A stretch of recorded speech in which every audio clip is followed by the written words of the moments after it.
Bapak Ibu hadirin yang berbahagia, acara selanjutnya marilah kita simak bersama sambutan Wakil Presiden Republik Indonesia dilanjutkan dengan penekanan layar sentuh sebagai tanda launching aplikasi Wahfaz. Kami persilakan.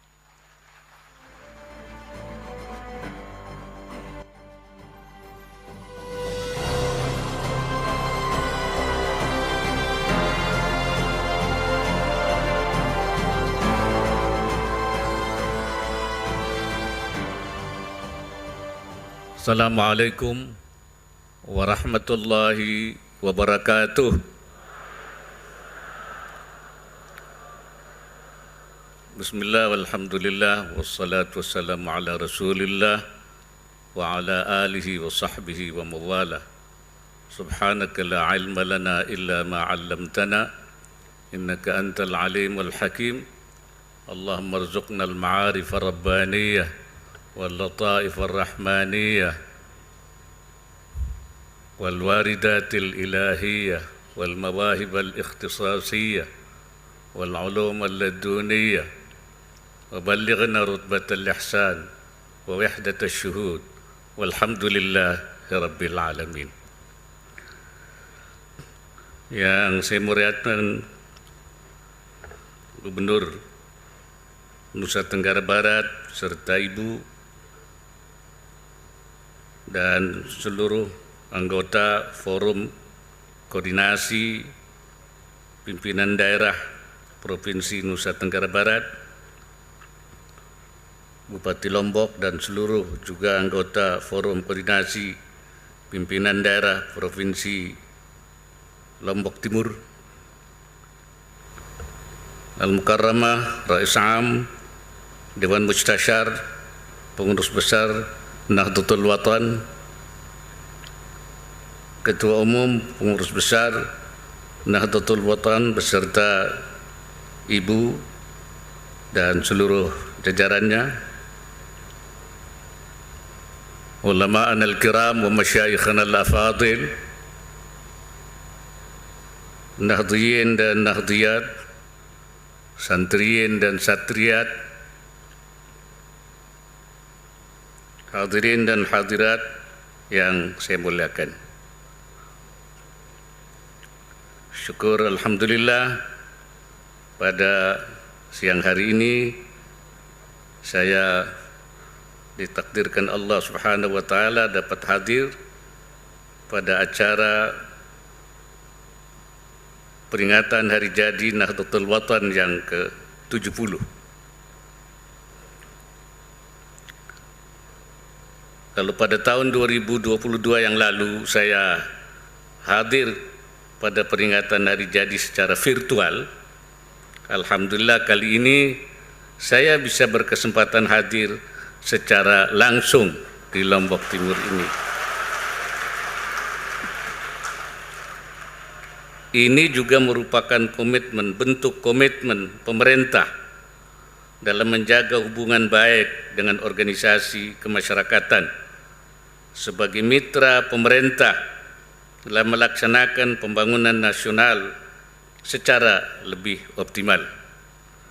Saya menyampaikan apresiasi dan terima kasih kepada seluruh jajaran Nahdlatul Watan aktif berkiprah utamanya di bidang pendidikan agama Islam, baik melalui warganya yang berada di Indonesia maupun yang tersebar di luar negeri. Teladan dan kontribusi Al-Maghfurlah Maulana Syekh Tuan Guru Kiai Haji Muhammad Zainuddin Abdul Majid juga telah tercatat lama sejak Nahdlatul Watan didirikan tahun 1953. Maulana Syekh tidak hanya memungsikan madrasah yang dibangunnya untuk kepentingan pendidikan semata, tapi juga menjadikan madrasah sebagai markas pergerakan kemerdekaan. Maulana Syekh adalah pelopor kemerdekaan bagi masyarakat Lombok sehingga dianugerahi gelar pahlawan nasional dari Lombok Timur. Jejak Nahdlatul Watan yang menjunjung Islam wasatiyah atau Islam moderat nampak pada prinsip ajaran Ahlus Sunnah wal Jamaah dalam akidah serta mazhab Imam Syafi'i dalam fiqih, dan tidak diragukan lagi Nahdlatul Watan berdiri di atas fondasi Pancasila dan Undang Dasar 45. Sejak dulu para ulama memang punya tanggung jawab besar dalam rangka menjaga dan merawat tanah air. Sejak dulu punya komitmen kebangsaan. Sejak dulu para ulama dan para santri terus berjuang. Sejak sebelum merdeka, bahkan juga setelah merdeka. Karena itu beliau, Syekh Maulana, dianugerahi sebagai pahlawan nasional. Bagi kita tentu kewajiban kita adalah menjaga tanah air. Hifdzul watan. Para ulama dulu menyebut sebagai maqasidil ammah di syariatil islamiyah itu ada 5 hifzu, yaitu hifzul din, menjaga agama, kemudian juga hifzul akal, ya, hifzul nafas, menjaga jiwa, hifzul akal, menjaga akal, hifzul nasl, menjaga keturunan, hifzul mal, dan menjaga harta. Ulama mutaakhirin menambah satu hifzu lagi. Jadi kalau dulu itu adalah 5, ya, maqasid syariah itu, maka sekarang ditambah satu lagi, hifdzul watan, yaitu menjaga tanah air. Kalau saja menjaga harta, menjaga jiwa, itu merupakan salah satu dari maqasidil ammah li syariatil islamiyah. Hifdzul watan adalah menjaga banyak hal, menjaga harta, menjaga keturunan, dan juga menjaga jiwa dari berbagai bencana dan lain sebagainya. Karena itu ulama mutaakhirin tidak lagi menjadi 5 tapi menjadikan 6. Karena itu dari dulu memang ulama terus membangun. Hadirin sekalian, saya sangat mengapresiasi terutama dalam masalah penyiapan sumber daya manusia melalui kegiatan pendidikan. Karena kalau kita ingin membangun peradaban, ingin memajukan, ingin melakukan perbaikan, karena perbaikan itu memang tugas para ulama. Al-islah adalah khitah nabawiyah, tugas Nabi, khatwah nabawiyah, langkah-langkah para Nabi. Seperti dikatakan oleh Nabi Allah Syu'aib yang mengatakan, in uridu illal islah, saya tidak mengendaki kecuali perbaikan, mastata'tu wa ma taufiqi illa billah.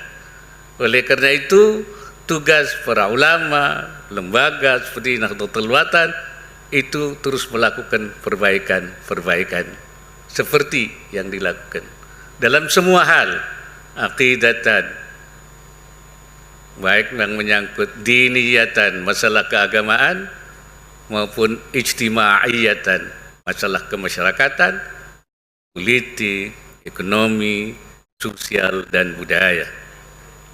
Perbaikan itu harus dilakukan secara berkelanjutan, sustainable. Kalau orang mengatakan development sustainable development, pembangunan yang berkelanjutan. Mungkinlah kita menyebutnya itu perbaikan yang berkelanjutan, continuous improvement, perbaikan yang berkelanjutan, yang tidak pernah berhenti. Karena itu saya menyebutnya sebagai satu gerakan al-islah ila ma huwal aslah tsummal aslah fal aslah. Melakukan perbaikan ke arah yang lebih baik, lebih baik, lebih baik secara berkelanjutan. Karena aslah itu tidak akan pernah berhenti. Hari ini aslah, besok tidak lagi. Ada lagi yang lebih aslah. Besok ada aslah, besoknya lagi tidak aslah lagi. Karena itu kita untuk terus melakukan al-islah ila ma huwal aslah itu sesuatu yang tidak pernah berhenti. Islahiyah, istimrariyah, yaitu islah yang berkelanjutan atau istimrarul islah, ya, melakukan perbaikan yang berkelanjutan. Untuk itu memang diperlukan sumber daya manusia yang handal melalui pendidikan. Saya memberikan apresiasi terhadap pendidikan yang sudah dilakukan oleh Nahdlatul Watan selama ini. Ada dua hal yang menurut saya perlu disiapkan. Yang pertama adalah yaitu yang menguasai agama, yaitu yang mutafaqqihina fid din. Mutafaqqihina fid din sebaiknya tidak hanya kita siapkan yang bisa hanya membaca kitab-kitab kuning, ya, yang membaca al-kutubul mu'tabarah, tapi juga bisa menyikapi hal-hal yang baru yang belum ada di kutubul mu'tabarah. Sebab sekarang ini banyak masail jadidah, masail baru yang dulu tidak ada, yang 100 tahun dulu yang tidak ada di dalam kitab-kitab itu. Bahkan ada juga yang dulu ada, sekarang mengalami perubahan.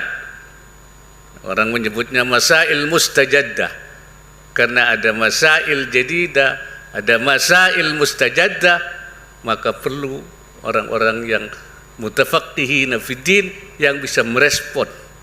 Mungkin bahasa yang dipakai orang bisa berijtihad terhadap masalah-masalah baik itu jadidah maupun masalah mustajaddah. Saya kira itu perlu kita siapkan. Karena memang kata Imamul Haramain, Imamul Juwaini, bahwa masalah-masalah ijtihad itu lebih besar. Fa inna mu'dhama syariah, kata beliau, sadara minal ijtihad. Kebanyakan syariah itu ijtihad.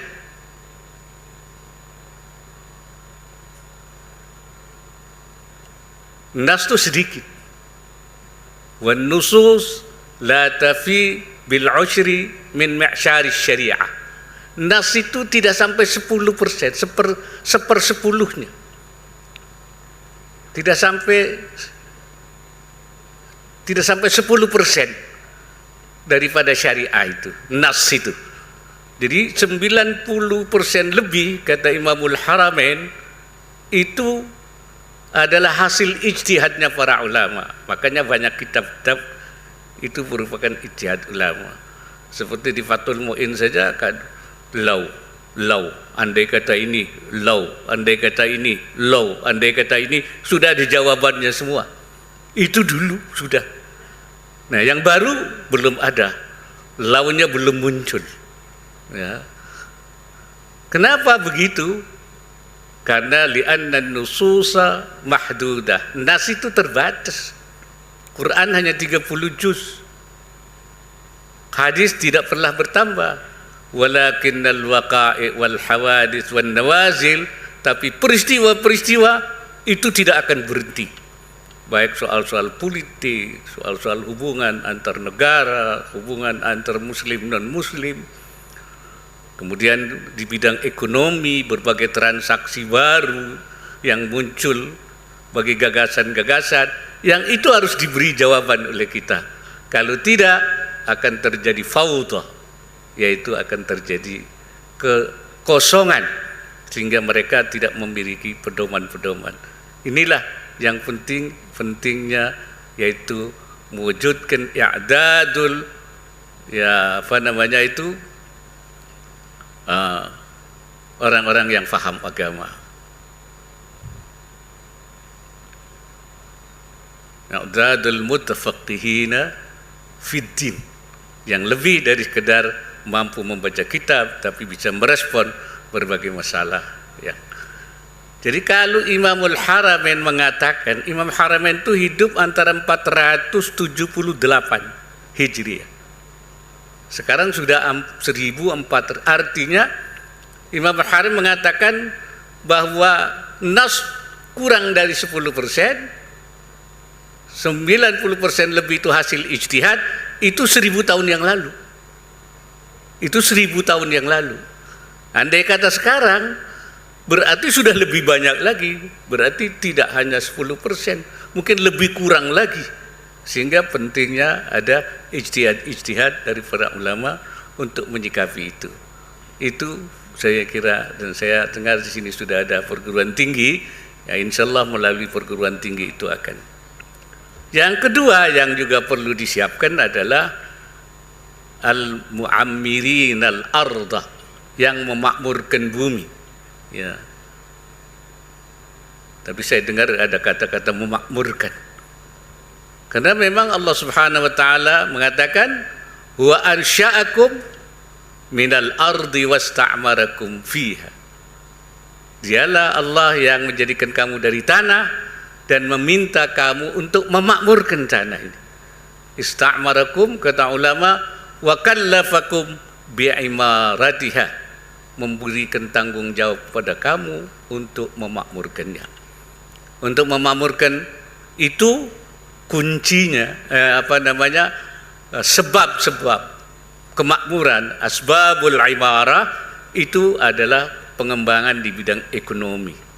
Bidang ekonomi, baik itu perdagangan, pertanian, ya, kemudian juga pertambangan, industri, itu adalah asbabul imarah.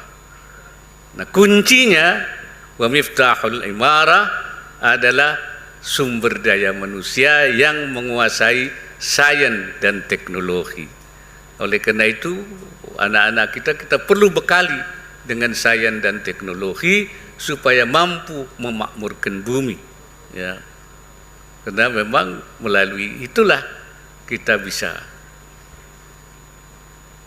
Dan Allah Subhanahu wa taala memberikan kita bangsa Indonesia ini sumber daya alam yang besar.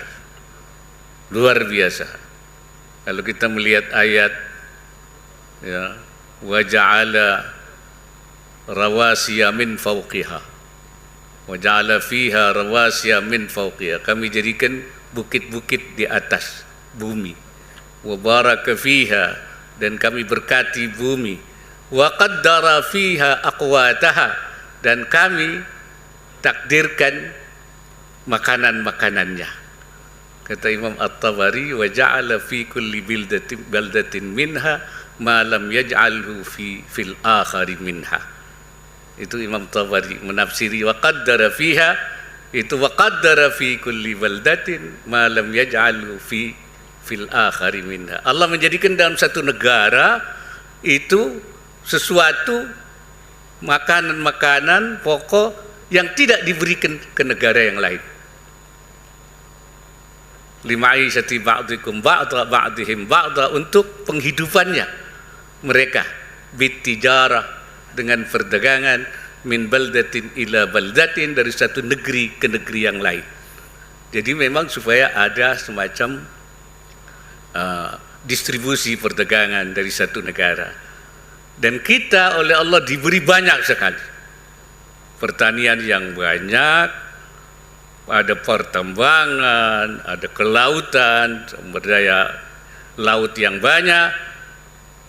Yang saya lihat di sini banyak sekali. Kemarin saya di laboratorium maritim yang saya resmikan kemarin, ada mutiara, ada rumput laut, ada berbagai yang sebenarnya di negara lain tidak ada, kita punya di sini, dikembangkan. Nah, kalau ini kita olah, kita kembangkan, belum lagi pertanian, kemudian dihilirisasi, negara kita ini negara besar, negara yang kaya. Saya bertemu dengan Presiden Emirat Sheikh Muhammad bin Zayed Al Nahyan.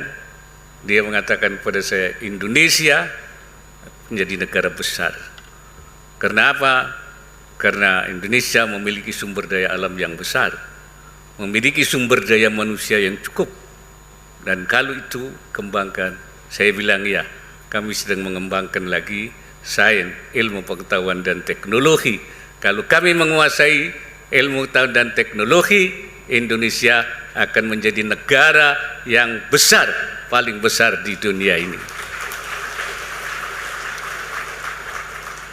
Saya ke Mesir. Mesir itu ternyata pengekspor kopi ke Amerika dan ke Eropa. Saya tanya, apa Mesir itu punya kopi? Tidak punya. Apa punya rempah? Tidak punya. Lah kopinya dari mana? Rempahnya dari mana? Kopinya dari Indonesia. Rempahnya dari Indonesia. Kemudian dia olah saja, kemudian lahirlah kopi yang dicampur dengan rempah yang khas Mesir, dan kemudian keluarlah terkenal dengan kopi Mesir yang disukai di Amerika dan di Eropa. Kita yang punya kopi, kita punya rempah. Orang yang punya nama, yang bisa mengolah. Oleh karena itu saya katakan, kopi kita, rempah kita, semua punya kita olah supaya menjadi produk made in Indonesia. Dan supaya made in Lombok. Nanti yang dikirim ke Amerika, ke Eropa, Pak Gubernur, dari Lombok nanti. Inilah yang kita sebutkan sumber daya manusia yang menguasai sains dan teknologi. Karena itu, dengan modal organisasi yang lembaga pendidikannya cukup banyak sampai ke universitas dan umatnya cukup besar, saya harap bahwa Nahdlatul Watan di samping juga Hifzul Watan, tapi juga menghasilkan al-mutafaqihina fid din yang mumpuni dan al-mu'ammirin al-arda sebagai satu bagian daripada sumbangan Nahdlatul Watan untuk bangsa dan negara. Saya juga ingin mengapresiasi inovasi Nahdlatul Watan dalam digitalisasi dakwah dalam bentuk aplikasi Wahfadz. Saya tadinya belum tahu apa Wahfadz itu. Ternyata Wansyur Wahfadz wa ta'yid, yaitu bagian daripada pesan Al-Maghfurlah, pendiri Nahdlatul Watan. Saya harap digitalisasi dakwah dapat diikuti dengan digitalisasi pengelolaan dana syariah sosial juga, ya, sehingga Nahdlatul Watan akan semakin berkembang dan juga profesional dan semakin akuntabel. Sekali lagi saya ucapkan selamat hari jadi ke-70 Nahdlatul Watan, suatu berkah usia yang matang bagi Nahdlatul Watan untuk meneguhkan eksistensinya dalam kehidupan bermasyarakat, berbangsa, dan bernegara. Selamat harlah.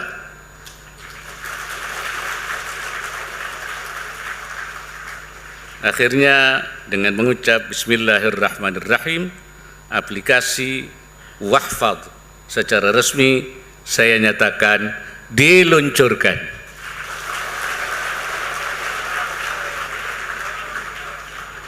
Semoga Allah Subhanahu wa taala senantiasa memberikan inayahnya, himayahnya, dan meridai kerja besar kita bersama di dalam wujudkan Indonesia menjadi negara yang maju, baldatun thayyibatun wa rabbun ghafur. Wallahul muwaffiq wal hadi ila sabilir rasyad. Wallahul muwaffiq ila aqwamit thariq. Wassalamualaikum warahmatullahi wabarakatuh.